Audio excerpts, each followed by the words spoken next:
it seems to me that, as usual, Trump prematurely ejaculated his joy at being a shoo-in for the Nobel Peace Prize because he'd brought peace to the Holy Land, which has been, he said, at war with each other for thousands of years. History is not his strong point, neither is geography, but the story was Trump had done it. He'd brought peace to the Holy Land. Well, he hasn't.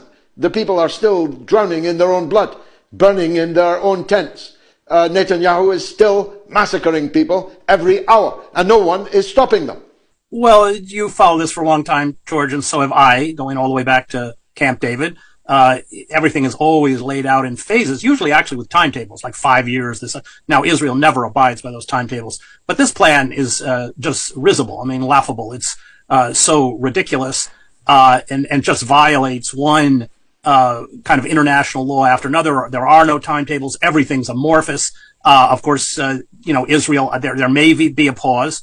There may be a release of the remaining Israeli hostages and some of those Palestinians who are being held, often without charges, including women and children, in Israeli prisons, many of whom have been held for decades. But if you read through the plan, it doesn't provide any process of self-determination, of representative government. There's, resurrecting Tony Blair, creating this quote-unquote board of peace, so there's no reputable outside authority like the UN.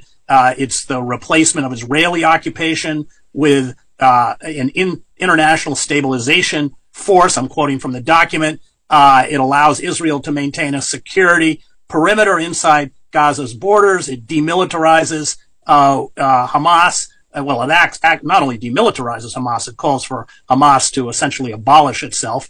There's, again, that fragmentation of Palestinian authority, the absence of any kind of reparations for the wholesale destruction of Gaza by Israel, no accountability, of course, for the Israeli war crimes, no call for the dismantling of illegal settlements in the West Bank, or the establishment of recognized borders under the UN, the right of return.